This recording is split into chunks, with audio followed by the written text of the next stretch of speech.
తండ్రి అయిన దేవునికి మహిమ కలుగును గాక.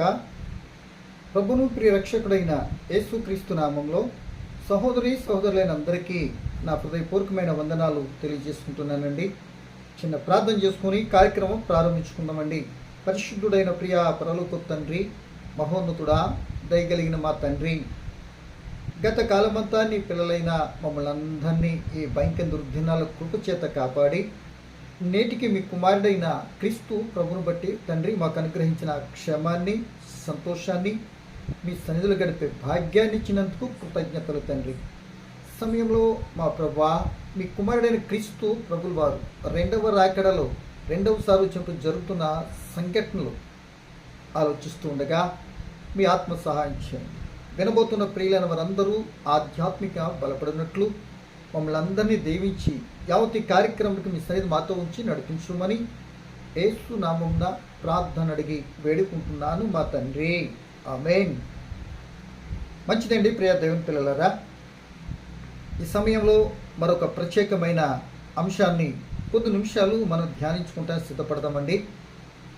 గత కొద్ది రోజులుగా క్రీస్తు ప్రభుల వారు ఈ భూలోకపు యాత్రను ముగింపు గడియలలో శిష్యులతో చెప్పిన మాటలు, ఈ యుగాంతానికి ఆయన రాకడకు సూచనలేంటి అని అడిగినప్పుడు క్రీస్తు ప్రభుల వారు వారికి ఒక్కొక్క సూచన తెలియపరిచినట్లుగా మనం ధ్యానించుకుంటూ వస్తున్నాం. దానిలో భాగముగా ఈ 5వ భాగంలో మనం ఏం మాట్లాడుకుందామంటే, ప్రియమ దేవుని పిల్లలరా, వాక్యాన్ని చదువుకొని ఆ భాగంలో ఏం మాట్లాడుకుందాం ఆలోచిద్దాం. 6వ వచనం మనం చదువుకుందామండి.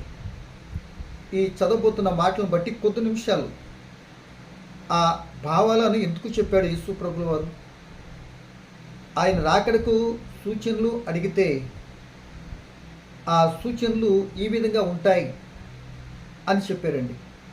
ఆయన వచ్చేటప్పుడు ఇటువంటి సంఘటనలు జరుగుతాయి, ఈ సంఘటనలు జరుగుతున్నాయి అని అంటే నేను సమీపంగానే ఉన్నాను, నేను రావటానికి రెడీగా ఉన్నాను అంటే దాని అర్థము నా తండ్రి నన్ను పంపించడానికి ఇష్టపడుతున్నాడు, ఆ పంపించే టైం దగ్గర పడిందని గ్రహించండి.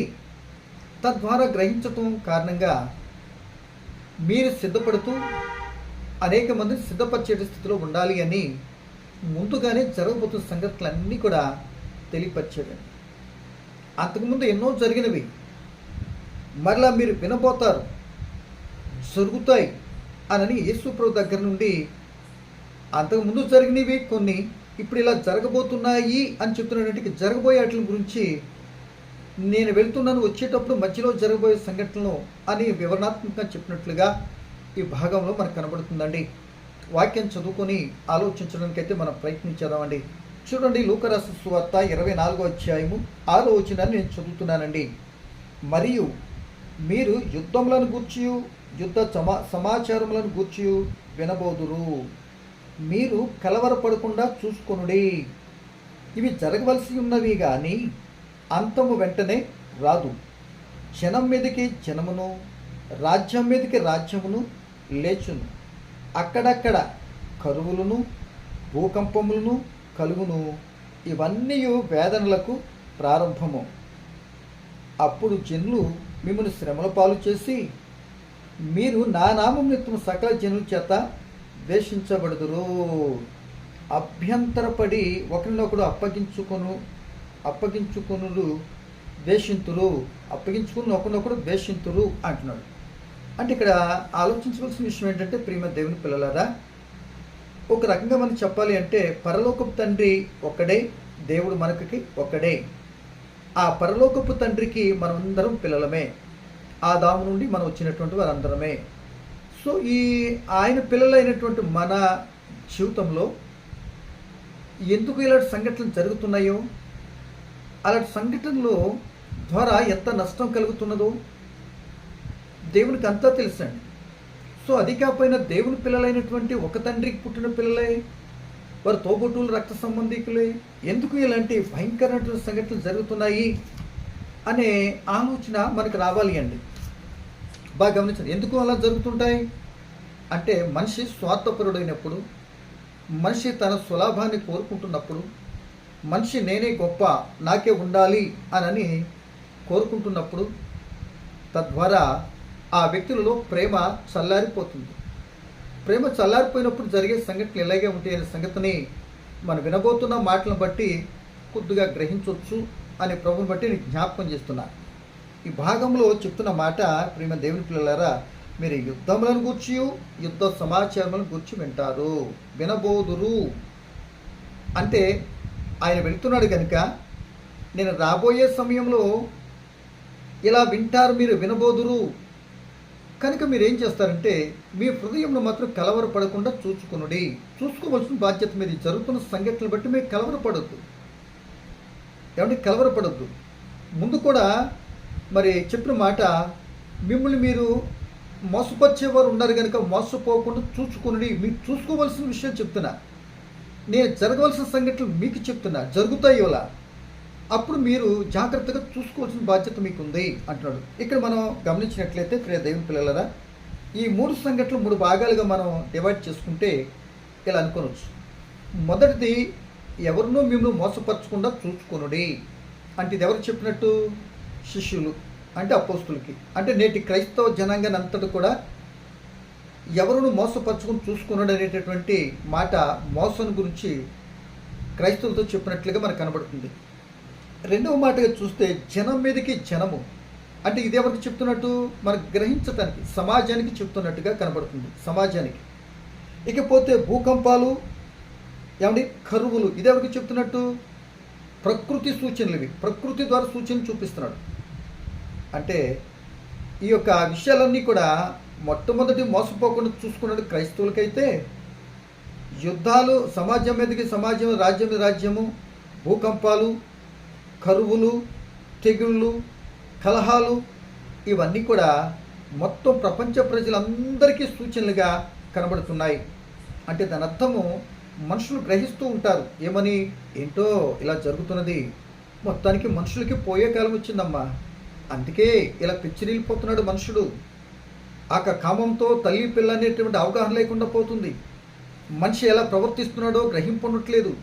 ఎన్ని కోర్టులు శిక్షలు విధించినా, ఎంతమంది పెద్దలు మంచి మార్గాలు తెలియపరిచినా బ్రతుకులు మాత్రం మారట్లేదు. అనేక బ్రతుకులు వాడు పోయేది కాకుండా అనేక మందిని పోగొడుతున్నట్లుగా లోకం తయారైపోయిందమ్మా అంటుంటారు చాలామంది. అంత మాత్రమే కాదు, మీ దేశపు ప్రజలు లేదా మీ గ్రామ ప్రజలు ఎలా ఉన్నారు అంటే అనేక మంది మాట్లాడుతుంటారు, సొదొమ గొమొర పట్టణం అండి, అంత భయంకరంగా ఉంటారు మా వాళ్ళు. ఏయా మీ ఊరు ఎలా ఉందని మరొకరు నడితే, మాది లోతు దినాలు లాంటి భయంకరంగా తింటవి ఎలాంటివేనండి మాకు ఉండేది. ఏంటోనండి, జరిగిపోయిన రోజులన్నీ మంచివి, రాబోతున్న రోజులన్నీ కూడా భయంకరంగా కనబడుతున్నాయండి అని అనే మాట కొద్దిగా దీనిలో ఈ భావనలో కూడా ఆలోచిస్తే అలాగే ఉన్నట్టు అనిపిస్తుంది. మనుషుడు కనిపిస్తుంది. దేవుడు నిన్న నేడు ఏ రోజుకి ఏ రోజు జరుగుతున్న క్రియలను బట్టి మంచోళ్ళని కాపాడుతూ, చెడుగా ఉన్నట్టు శిక్షించడం నిన్న నేడు ఒకే రకంగా నడుతుంది దేవుని యొక్క ప్రణాళిక. సో ఇక్కడ చెప్తున్న మాటను బట్టి మీరు చూస్తే ప్రియమైన దేవుని పిల్లలదా, ఒకటే క్రైస్తవులకు చెప్పాడు, ఒకటే సమాజానికి చెప్పాడు, ఇది జనమే జనం. మూడవదేమో ప్రకృతి సంబంధమైనవి, ఇవన్నీ కూడా ప్రజలకు తెలియపరిచాయి.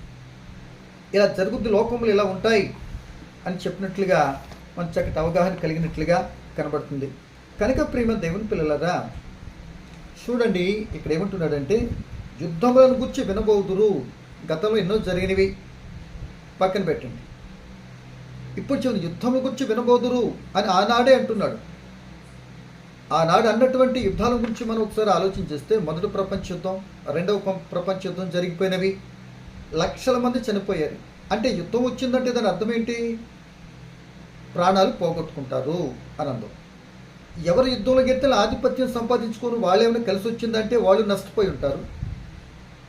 యుద్ధంలో ఓడిపోయినటువంటి వాడు ప్రాణాలు కోల్పోయి మరింత సంకటపడి నష్టంలో వీళ్ళు ఉంటారు. అంటే యుద్ధం ద్వారా ప్రాణ నష్టం, ఆస్తి నష్టము, భయంకరమైనటువంటి స్థితిగతులు, వెనకాల ఉన్నటువంటి భయంకర రోగాలతో వచ్చేటటువంటి రుగ్మతలతో కూడినటువంటి పరిస్థితులు ఎదురవుతాయి. కానీ యుద్ధాల ద్వారా కలిసి వచ్చేది ఏమీ లేదు. అంటే కలిసి రానటువంటి దాని కొరకు మనుషుడు ఎంత ఆరాటపడతాడో వచ్చే రోజుల్లో ఆధిపత్యం కొరకు యుద్ధాలు జరుగుతాయి అంటున్నాడు. అసలు యుద్ధాలు దేనికి వస్తాయి అంటే యాకోబు గారు ఏమంటారో తెలుసా? యుద్ధాలు పోరాటాలు మీకు ఎందుకు కలుగుతాయి అంటే మీ శరీరంలో భోగేచ్ఛలు, నేను సుఖపడిపోవాలి, నేను ఏదో చేసేసుకున్నాలి, ఈ మాట యాకోబు రాసిన పత్రిక 4వ అధ్యాయంలో మనకు కనపడుతుందండి. అందుకు యుద్ధాలు కలుగుతాయి. ఏమండి, జనం మీదకి ఎందుకు వస్తారు? ఏమండి, అప్పుడు ఒక రకంగా చూస్తే వీళ్ళందరూ తోబుట్టులే కదా, తండ్రి కొడుకులే కదా, సారీ అంటే అన్నదమ్ములే కదా, ఒక తండ్రికి పిల్లలే కదా. కనుక వీళ్ళందరూ తోబుట్టువులు, అన్నదమ్ములు, పిల్లలే. ఒకరికొకరు అంటే అన్నదమ్ములు ఒకరికొకరు పుట్టినటువంటి వాళ్ళే. అంటే దాని అర్థము ఆదాము నుండి పుట్టుకొచ్చినటువంటి వారే. ఆదాము ఆది కాండంలో మనకు దేవుని చేత నిర్మించబడి మరి ఆదాము గారు కుమారులుగా ఉన్నారు. అంటే ఆదాము ద్వారా సృష్టింపబడినటువంటి ప్రారంభాల గ్రంథంలో ఆదాము ఉన్నాడు. ఇక ఆదాము పిల్లలే ప్రజ్ఞ గ్రంథంలో అంతవరకు వ్యాపించి ఉన్నారు. కానీ కొత్త వాళ్ళు ఎక్కడి నుండి వచ్చారండి? అందుకే చాలా పనులు చెప్తుంటాను. ఆది కాండం కరెక్ట్గా అర్థమైతే దానిలో ఉన్నటువంటి మనుషులే, దానిలో ఉన్న సత్యాలే, దానిలో ఉన్న సృష్టి, దానిలో ఉన్నటువంటి విధానమే మిగిలిన 65 పుస్తకాలు వ్యాపించి ఉన్నాయని సంగతి స్పష్టంగా గ్రహించుకోవచ్చు. సో మనం వాటిలో లోనుకుపోవద్దు. ఇక్కడ మనకు కావాల్సిన బట్టి మాట ఏంటంటే యుద్ధాలు ఎందుకు వస్తాయి అంటే ప్రేమ దేవుని పిల్లలరా, మన శరీర భోగ్యచ్చలు బట్టని యాకోబు గారు రాస్తారు.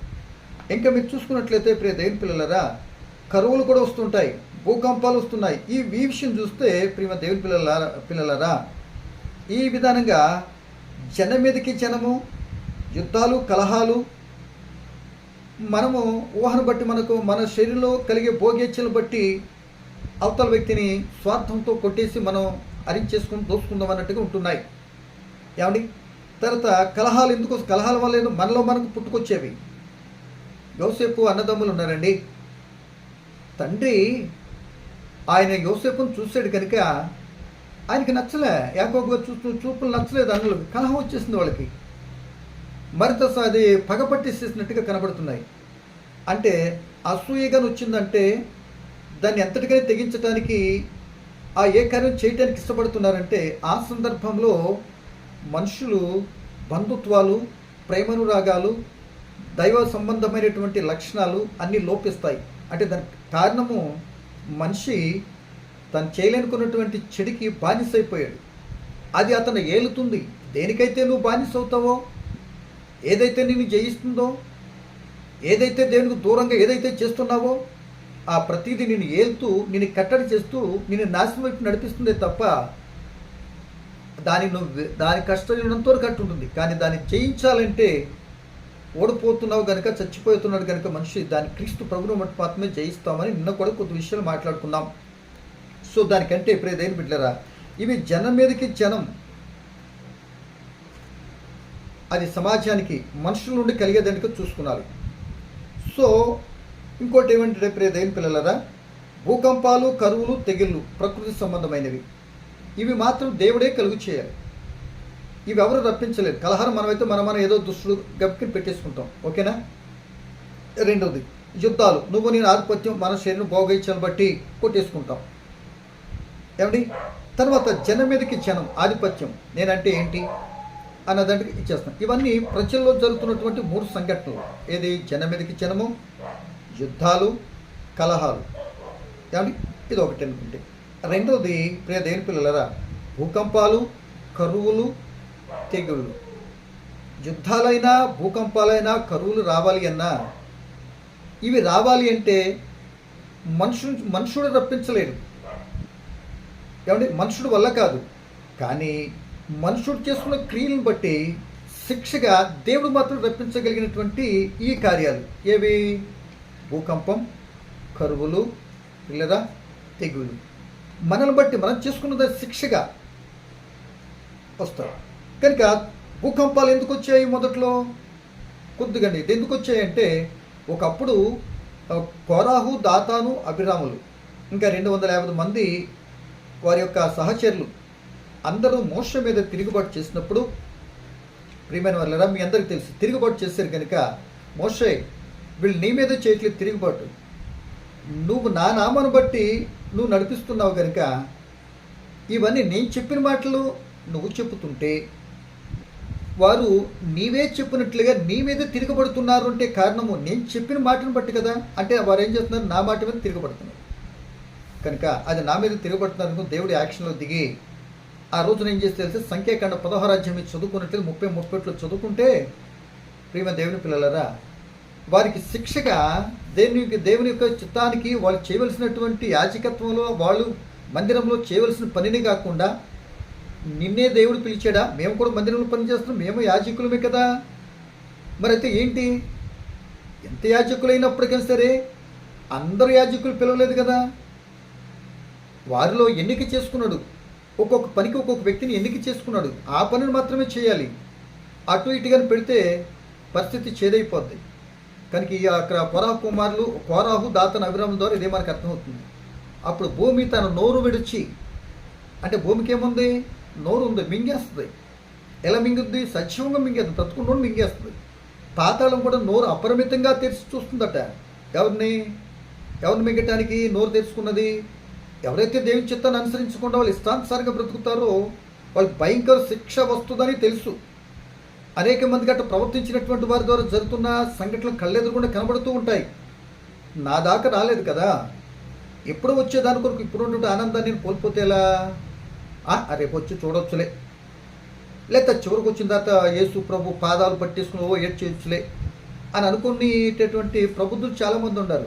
ఇలాంటి వాళ్ళకి ఒక మాట, సోదరుడా, ఒకవేళ నువ్వు చేస్తున్నటువంటి విషయం ఇది, నేను తప్పే చేస్తున్నాను, ప్రమాదం వస్తుంది, అప్పుడేదో బ్రతులాడతాను అని అంటే ఎలా కుదురుద్ది? తెలుసుండి చేస్తున్నావు కానీ శిక్ష కన్ఫామ్.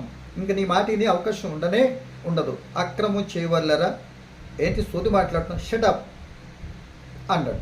ఇంకా అప్పుడు అక్కడ దాకా తెలుసుండి చేస్తున్నావు కనుక క్షమాపణది. ఇంకా తెలియక ఒకవేళ పడిపోతే నీ పశ్చాత్తాపం నిజంగానే తెలియకనే ఎవరిదోరో మోసపోయాను, ప్రలోభాలకో పరిస్థితులకు లొంగిపోయాను, అమ్మో ఇది నా స్థితి, ఈ స్థితిలో ఉండకూడదు, నేను రేపొద్దుట ఆయన రాబోతున్నాడు, అప్పుడు వచ్చినప్పుడు వీటన్నిటి లెక్కలు చూస్తే శిక్ష వచ్చేస్తుందని నువ్వు గ్రహింపు ఉంటే ఇప్పుడు చేయవలసిన పని ఏంటో తెలుసా?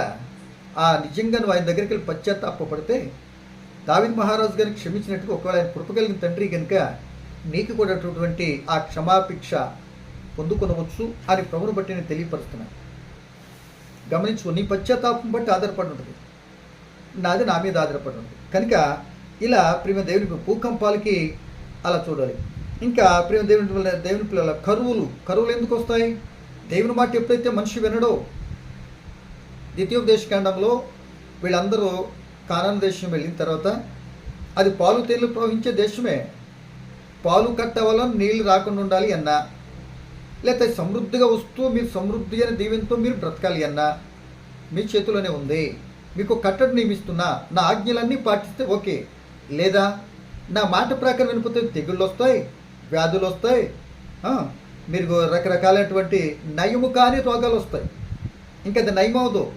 అదే కదా ఈ రోజున ప్రపంచంతో గిలగలాడుకుని నిన్నదాకా 2-3 సంవత్సరాలు బట్టి తన్నుకున్నాం. నయము కాని రోగాలు ఎందుకు వస్తాయి? నా ఆజ్ఞను మీరితే వస్తాయి అంతే. ఎందుకని? ఆయన పిల్లలైన వరకు ఆయన అంత కఠిన శిక్ష ఎందుకు తీసుకొస్తున్నాడు అంటే ఆయన న్యాయాధిపతి, నీతిమంతుడుగా నా బిడ్డగా నువ్వు బ్రతికితే ఎప్పుడు నీకు నష్టమో కష్టాల్లో కూడా ఆ పరిస్థితులన్నీ ఎదురవుతూ ఉన్న నష్టం కలగకుండా తప్పించి నీతిమంతులను తప్పితే ఇలా ఉంటుందని నీ సాక్షిగా నిలబెడుతున్నాడు. అవినీతిమంతులకు ఇష్టం వచ్చినట్టు బ్రతికినట్లయితే వాళ్ళకి భరతం పట్టి చుక్కలు చూపిస్తున్న సంగతి కూడా మనకు తెలుసు. ఇవన్నీ ఎందుకు జరుగుతాయంటే ముందే తన పిల్లలైనటువంటికి జరగబోతున్న సంఘటనలని చెప్పాడు కనుక నేను సెంటర్లో పెట్టాడు. ఇటు వెళ్తావా అటు వెళ్తావా, నీతి న్యాయం అనుసరించి కొన్ని కష్టాలు వచ్చినా సరే తప్పించి ఆయన ఉన్నాడనుకుని ధైర్యంతో నీ బ్రతుకుని దేవుని కొరకు బ్రతుకుతావా? అవన్నీ ఎప్పుడో కదనుకొని ఏ ఎండి కాకూడదు అడ్డమైన గడ్డి తినేసి అడ్రస్ లేకుండా ఒక పనికిమాల వ్యక్తిగా సమాజానికి అలా మిగిలిపోతావా ఆయన కోపానికి గురై అని సెంటర్లో పెడతాడు ఆ న్యాయాధిపతి. అలాగే ఆ కానాను దేశం వెళ్ళినప్పుడు మీరు సరిగ్గా ఉన్నారా, ఓకే, మీరు ఆయన నా మాట వినకపోతే ఆకాశం ఇత్తడి వలె మార్చబడిపోతుంది. వర్షం రాదు. వర్షం రాకపోతే జరిగేదేంటి? కరువులు ఎలా వస్తాయి? కరువులు రావడానికి కారణం ఏంటి? మనిషి దేవుని క్రమాన్ని తప్పి దేవుని యొక్క చిత్తాన్ని దేవుని మాట విననప్పుడు దేవుడు కోపముగలకు బుద్ధి రావటానికి, అటువంటిది ఎవరైనా వారికి బుద్ధి రావటానికి ఏం చేస్తాడంటే ఆకాశాన్ని మూసేస్తాడండి. మాట అర్థమవుతుందండి? ఆకాశాన్ని మూసేస్తారు అంటే విశ్వాసఘాతకులు అవుతున్నారు. వాళ్ళు తినేది త్రాగేదంతా కూడా దేవుని సొమ్మే. అందుకు ఆయన బాధపడట్లేదు. నా పిల్లలు తింటున్నారు కదా, నేను ఇచ్చింది వాళ్ళ కొరకే కదా, నా కష్టార్జితం వాళ్ళ కొరకనే కదా, ఆదాంతో చెప్పి అన్నీ ఇచ్చింది, ఇదంతా కూడా ఆయనదే కదా, సమస్తం ప్రకృతి పరిస్థితి అంతా కూడా ఆయనదే కదా, తేరగా అప్పలంగా అనుభవిస్తున్నాం. ఇది తెలియట్లే. ఒక్కొక్కడు ఏదో తెలివితేటలు పట్టు, నా చదువును పట్టు, ఉద్యోగం ఇది బట్టి నా సొంతం నేను సంపాదిస్తున్నాను అంటున్నాడు. ఈయన బ్రతికేంటి నీకు తెలియదు, మరొక క్షణాలు ఇతను బ్రతికేమవుద్దో అర్థం కాదా. అట్లాంటి వ్యక్తి పలికేటటువంటి ప్రగ్రహాలు పలికేటటువంటి వ్యక్తి మరొక క్షణానికి ఉంటాడో లేదో తెలియదు. కానీ పరిస్థితులు ఎలా ఉంటాయో తెల్లారితే చింతకుంటుగా బ్రతుకు తెల్లారిపోద్దాం సంగతి గ్రహింపు ఉండదు ఎందుకు ఉంటుంది. కానీ ఉన్నప్పుడు మాత్రం తనకు దేవుడు అనుగ్రహించినటువంటి దాన్ని బిల్డప్ ఇవ్వమని ఇవ్వలే. నీకెంతంటే ఇవ్వని దేవుడు, ఏదంటే ఇవ్వని, ఏ స్థితి అంటే ఉండని, ఆ స్థితిలో నుండి దేవుడు స్తుతించేటువంటి బిడ్డలుగా ఉండాలని దేవుడు పౌలు గారి ద్వారా చక్కటి మాట చెప్పాడు. నేను ఏ స్థితిలో ఉండానో అన్ని స్థితుల్లో దేవుని మహింపచ్చా. సంపన్న స్థితి తెలుసు, లేనిది తెలుసు, ఉన్నది తెలుసు, అన్నీ తెలుసు. అన్ని స్థితుల్లో కూడా ఎక్కడ కూడా పరిస్థితులన్నిటి బట్టి ఈ స్థితులన్నిటిలో కూడా నేను చక్కటి పాఠాన్ని నేర్చుకొని ఆ పరిస్థితులు దేవుని స్తుతించేనే తప్ప స్థితిని బట్టి నా బ్రతుకు మార్చుకోలేదు, నా మాట మారలేదు, నా క్రియలు మారలేదు. నా స్థితికి పలానవారు కారణమని వాళ్ళు నిందించి మరింత సంకటపడే స్థితిలోకి అంతకంటే రాలేదు. అన్నిటికీ ఆ స్థితులన్నింటిలో కూడా ఈ స్థితి ఇచ్చినందుకు నీకు వందనాలని నా బ్రతుకులో నేర్చుకున్నాను అంటాడు పౌలు గారు పిలిపి పత్రికలో. సో కనుక ప్రేమ దేవుని పిల్లలరా, ఇక్కడ ఆలోచించవలసిన పరిస్థితి, దేవుని మాట ఎప్పుడైతే వినదో భయంకరమైనటువంటి ఏమొస్తాయి, కరువులు వస్తాయి. కరువులు రావడానికి మూల కారణం వర్షం రాకపోవటానికి కారణం మనిషి క్రమం తప్పాడు. అంతేనా? ఈ రెండు మాటలు ఒకసారి చదువుతానండి. ఇర్మియా పుస్తకము ఒకసారి చూద్దాం, చూడండి. ఇర్మియా పుస్తకము మరి 5వ అధ్యాయం అనుకుంటా, 21వ వచనమో ఏంటో ఒక మాట చదువుకుంటా ప్రయత్నించేద్దాం. చూడండి, 23వ వచనం చదువుకుందామా? 23వ వచనం చదువుతుంది. ఇర్మియా 5వ అధ్యాయము. అంటే కరువులు రావటానికి మూల కారణము వర్షం రాకపోవడం. వర్షాన్ని ఎవరు రప్పించగలరు? దేవుడే రప్పించగలరు.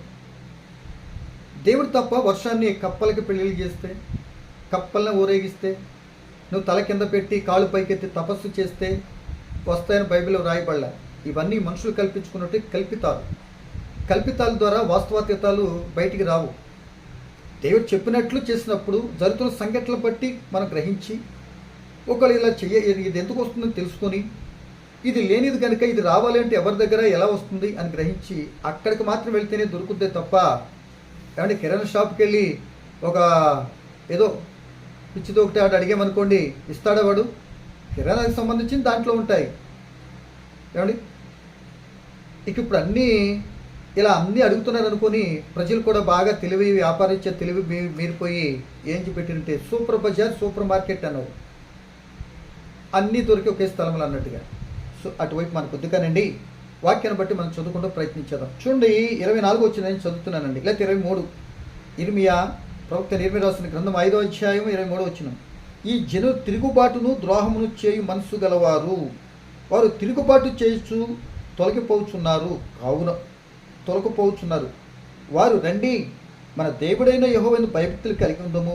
ఆయనే తొలకరి వర్షం కడవరి వర్షమును దాని కాలంలో కురిపించేవాడు కదా. నిర్ణయించబడిన కోతకాలపు వారంలోనూ మనకు రప్పించునని తన మనసులో అనుకొనరు. అంటే వర్షాలు రావాలి చేయాలని సరే ఆయనే రప్పిస్తాడు కాలానుగుణంగా. అండ్ అటు ఇటు మారుతుందంటే ఏదో తేడా ఉంది ఒకటి. ఒకవేళ రావట్లేదు అంటే కారణం ఉంది, ఏంటో చూద్దాం. ఇక చూడండి, 25వ వచనం. మన దోషము వాటి క్రమమును తప్పించెను, మీకు మేలు కలగకుండుటకు మన పాపములే కారణము. ఏమండి ఏంటంటే వర్షం దాని కాలాల్లో వస్తుందండి, కానీ రావట్లేదంటే మన దోషాలే కారణం. లేకపోతే రావాల్సిన కాలంలో రాకుండా కాలంలో వస్తున్నాయంటే, నేను వర్షం రప్పించకపోయి నువ్వు ఏదైనా పంట ఏదైనా వచ్చేస్తావు అనుకో, నీకు ఎలా చెప్పాలో, చీపురు పెట్టి దాన్ని ఎలా తుడిచేయాలో, నీ కష్టజీత నిర్వీర్యమైపోయినప్పుడు ఏంటి ఇలా అయిందనుకో తెలుసుకుని ఆ భగవంతుడన్నా తెలుసుకుంటావో, లేకపోతే ఏంటి ఇంత కష్టపడడానికి ఇదనుకొని మరింత పాపాన్ని చేకూర్చుకుంటానికి ఆయన మీద తిరగబడతావో, నీ మనసు ఎలా ఉందో, ఏం చేస్తున్నావు ఒకసారి పరిశీలన చేసుకో అని ప్రభుని బట్టి అయితే మీకు తెలియపరుస్తున్నా. కనుక ఇంకో మాటకి చదివినట్టే ఎహెజ్కేలులో ఇంకో మాట చెప్తాడు, కరువులు దేనికి వస్తాయి అని అంటే ఇక్కడ ఒక చక్కటి మాట చెప్తాడండి. ఎహెజ్కేలు 14వ అధ్యాయము 12వ వచనం చదవాలండి, మరి ఇప్పటికే కాలాతీతం అయిపోతుంది. మరియు యెహోవాకు, ఎహెజ్కేలు 14:12, మరియు యెహోవా వాక్కు నాకు ప్రత్యక్షమై ఇలా సెలవించింది, నరపుత్రుడా, ఏ దేశమైతే విశ్వాసఘాతకమై నా దృష్టికి పాపం చేసినదో దానికి నేను విరోధునై ప్రాణాధారము ఆహారం లేకుండా లేకుండా చేసి కరువును పంపించి మనుషులను పశువులు నిర్మూలం చేయుదును. నోవాహును, దానియేలును, యోబును ఈ ముగ్గురు అట్టి దేశంలో ఉండినను వారు తమ నీతిమంతత్వం మాత్రమే నీతిమంతులుగా వారు రక్షించుకుందరు. ఇదే యెహోవా వాక్కు. అంటే వాళ్ళు నీతిమంతులుగా నీతిని బట్టి వాళ్ళు రక్షించుకుంటారు. 17వ వచనం, అట్టి దేశం మీదకి నేను యుద్ధము రప్పించి ఖడ్గమును పిలిచి నీవు ఈ దేశమందు సంచరించి మనుషులను పశువులను నిర్మూలము చేయమని ఆజ్ఞ ఇచ్చిన ఎడలా. ఏమని కరువులు ఎందుకు వస్తున్నాయి? విశ్వాసఘాతకులు అయితే ఈ చేత్తో తిని ఇశ్రాయేలు ఈ చేత్తో లేదన్నారు. ఎందుకు మీరు అనాలోచితం పనులు? కానీ తింటూనే కూడా గ్రహింపలేనటువంటి వాళ్ళు నాకు ఎందుకు? మీ పిల్లల నేను మీకు దేవునై ఉండాలని ఎంతగా నడిపించాను.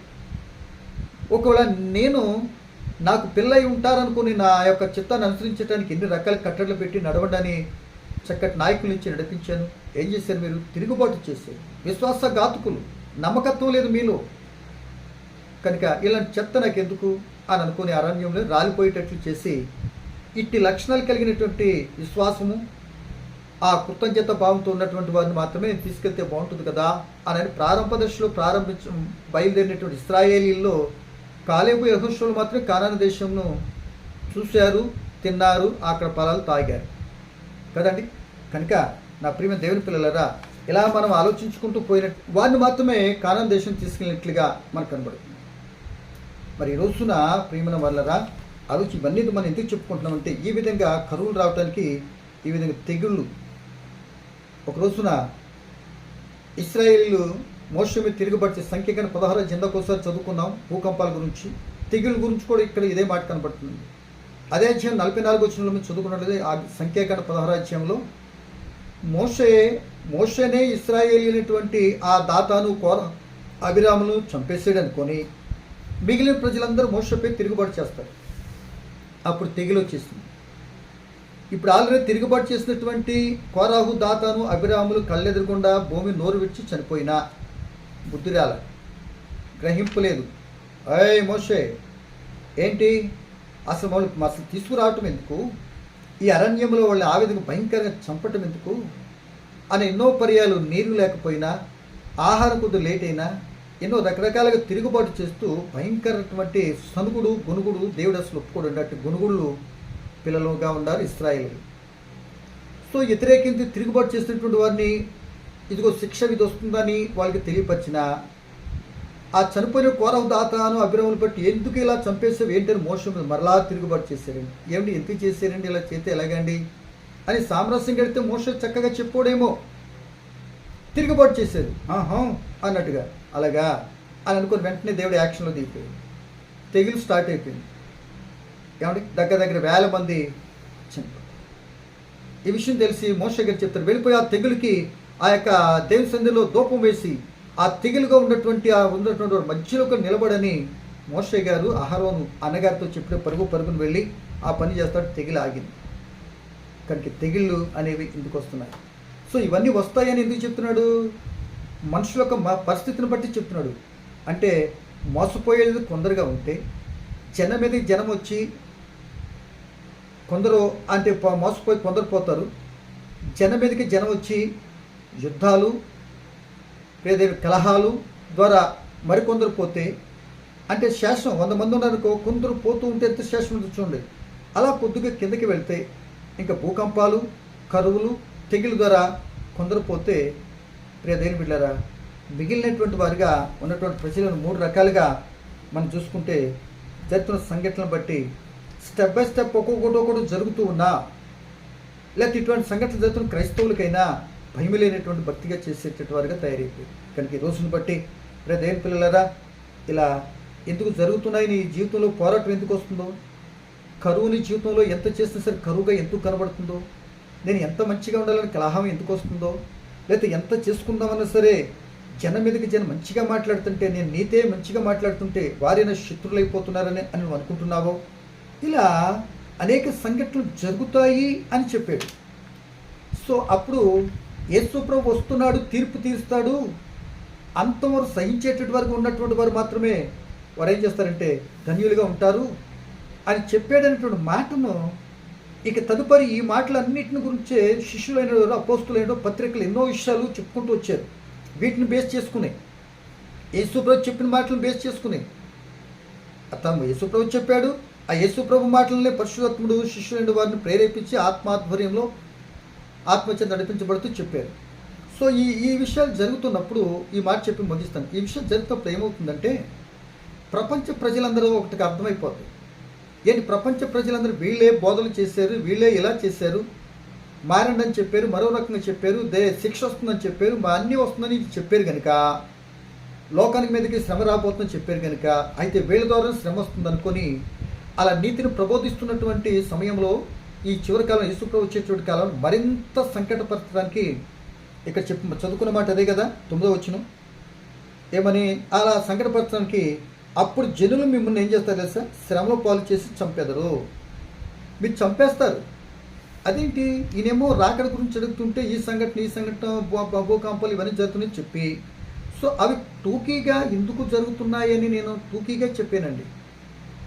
మీరు ఇంకా ఒక్కొక్క దాని గురించి చదువుకొని భూకంపాలు ఎందుకు వచ్చాయి, ఎలా జరిగినాయి, ఎన్నాళ్ళు బట్టి వచ్చినాయి, ఎంతమంది చచ్చిపోయారు, లేకపోతే భూకంపాలు లాంటి సునామీలు ఎంతమంది, ఇవన్నీ కలిసి వివరాలు నెట్లో కొట్టుకుంటూ వస్తున్నాయి. బైబిల్ నుండి ప్రారంభాన్ని కొద్దిగా ఆలోచిస్తే తెలుసుకుంటాం. అన్నిటి కూడా ఆయనతో చెప్పాలంటే టైం ఎక్కువ అవుతుంది. చూసేటట్టు దాని మీద అంకి చూడంగానే అంత టైం మనకి ఎక్కడదే, నీకు టైం లేదు, మంచం ఎక్కించి నెల దినాలు పడుకోబెడితే అప్పుడు బ్రహ్మాండంగా ఉంటుంది. దానికి కొరకు ఒక దీపం ఉండగానే ఒక అవకాశం నీ నీ కాళ్ళ దగ్గరకో లేకపోతే నీకు ఈ విధంగా వినిపించడానికి దేవుడు ఏర్పాటు చేసినటువంటి విషయం అనుకొని గ్రహించి సత్యాన్ని తీసుకో, అసత్యం ఉందని విడిచిపెట్టి, అది జరగాలి అంటే తప్పనిసరి దేవుని వాక్యం దగ్గరికి దేవుని మాటలు నువ్వు వినాలి, విన్నదాని ప్రకారం చదవాలి, చదివిన దాని ప్రకారం నీ జీవితం అన్వయించుకోవాలి. ఎంతవరకు అంటే అంతవరకు సహనంతో ఆ విన్నదాని ప్రకారం జీవించిన రోజున ఆ వ్యక్తికి మాత్రం పరలోకం, కానీ మధ్యగా ఆగిపోయి సాగలేక ఊడిపోయి జరిగిపోయినటువంటి వాళ్ళకి పరలోకం ఇస్తాను బైబిల్ ఎక్కడ కూడా వ్రాయబడలే. పర్వాలేదులే 10 రోజులు భక్తి చేసి మరొక చేసి కవర్ అయిపోతాను అనుకుంటే కార్డు కూడా అవ్వు, మీరెవరో నాకు తెలియదు అంటాడు కదా, మనందరికి తెలుసు.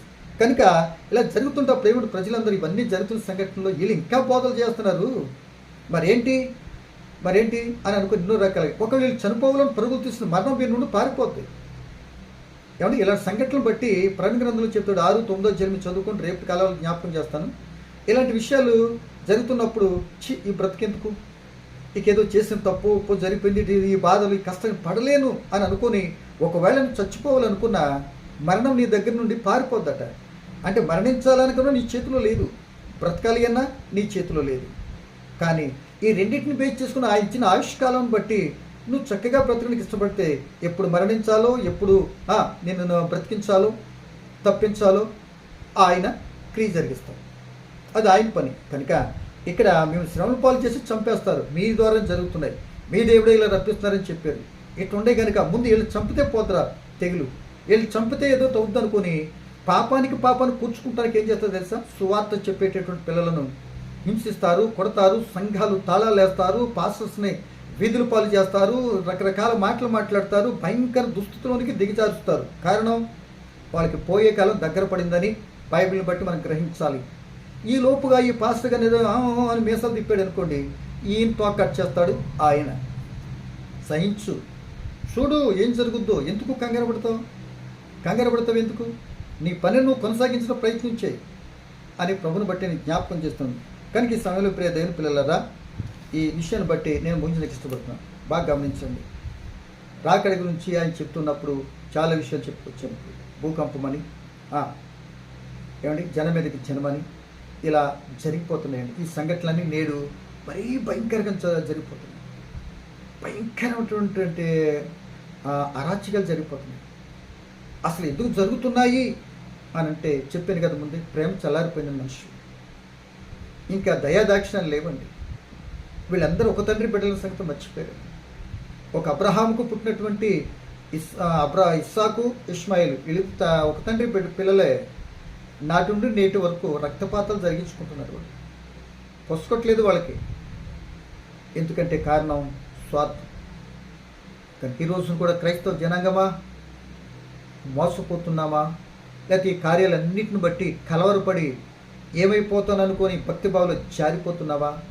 లేకపోతే ఇటు సంఘటనలు జరుగుతున్నాయి కనుక లోకానికి పోయే కాలం వచ్చిందంటే ఆ సంఘటనలు బట్టి నీకు విడుదల సమీపమైందని, నువ్వు విడిపించబడతావని, ఈ కష్టాలను తప్పించబడతావని, ఆ సమయానికి ఆసన్నమైందని సంతోషంగా ఇట్లా సంఘటనలు జరుగుతుంటే భక్తిని కోల్పోకుండా, ఆ శ్రమల్లో తట్టుకోలేనటువంటి విధానం నీ నోటుంటే రాకుండా సహనము, ఓర్పు కలిగి ఏమో ఈరోజు ఓర్చుకున్నాను, మరొక రోజు ఉంటే రేపు కూడా ఓర్చుకునే కృప నాకు ఇవ్వండి నాయనా, మీరు తొందరకొస్తే నన్ను తీసుకెళ్ళి నేను నీ దగ్గరికి వచ్చేస్తా అనేటువంటి ధైర్యంతో వెళ్ళాలి. కానీ జరుగుతున్న సంఘటనలు బట్టి ప్రజలందరూ కూడా మనల్ని కొడతాకి చంపేయటానికి వస్తారు. ఇలా చెప్పినందుకు ఈ బాధలు బట్టి మనం తప్పిపోకుండా, జారిపోకుండా, కృంగిపోకుండా ఆయన వస్తానన్నాడు, తప్పనిసరిగా తీసుకెళ్తాడు. ఆయన మాటిచ్చి నమ్మదగిన వాడు, అక్కడ స్థలం సిద్ధపరుస్తున్నాడు, నేను అక్కడికి వెళ్ళిపోవాలి అనుకున్న ప్రతి వ్యక్తి కూడా ఏం చేయాలి తెలుసా? ఈ సంఘటనలన్నీ యుద్ధాలు, భూకంపాలు, మరణ హోమాలు, రకరకాల సంఘటనలు కళ్ళెదురకుండా పేపర్ చూస్తే చాలు, లేకపోతే ఒక రేడియో వార్త పెడితే చాలు, ఒక యూట్యూబ్ ఛానల్ ఓపెన్ చేస్తే చాలు, భయంకరం అక్కడ చంపేశారు, ఇక్కడ గిల్లేసారు, అక్కడ లేపేసారు, ఇక్కడ బాంబు పేలిపోయింది, ఇక్కడ కుటుంబంలో నెమ్మది లేదు, వాళ్ళు వీళ్ళు ఎత్తుకెళ్ళిపోయారు, ఇవే కదండి. అంటే ఎటుపోతుంది అని అంటే ఆ దేవుని రాజ్యానికి, ఆ యొక్క క్రీస్తు రావడానికి సంఘటనలు ఇవన్నీ జరుగుతున్నాయి. అది క్రైస్తవులు తెలుసు, ఆడికే తెలుసు కనుక సిద్ధపడదాం, గ్రహించుదాం. అట్టి క్రియలు మనం కొట్టుకుని పోకుండా, అటు క్రియలు జరుగుతున్నాయి అంటే నీలో నాలో పాపం ఉందేమో చెక్ చేసుకొని, ఒకవేళ అటు అలా పరిగెత్తలేకపోయిన పాపం ఉంటే నాకు కూడా ఎలాంటి శిక్ష వస్తుందని గ్రహించి ఆ పాపక్రియలు విడిచిపెట్టుకుని ఒకవేళ ఆయన చిత్తానికి అవిధేయత క్షమాపణ కోరుకుని ఆయన చిత్తానుసారిగా కృప దేవుడిని కోరుకుంటూ, ఒక చిత్తమైతే మరొక వీడియోతో రేపటి కాల సమయంలో ఆ నోహు కాలంలో లేదా లూతు కాలాల్లో జరిగిన సంఘటనలు చాలా చాలా చాలా ఇంపార్టెంట్ అండి. ఆ మాటలు ఆలోచించడానికి దేవుడు కృపనిస్తే, నన్ను ఉంచితే రేపటి కాలం మాటలు సిద్ధపడతానండి.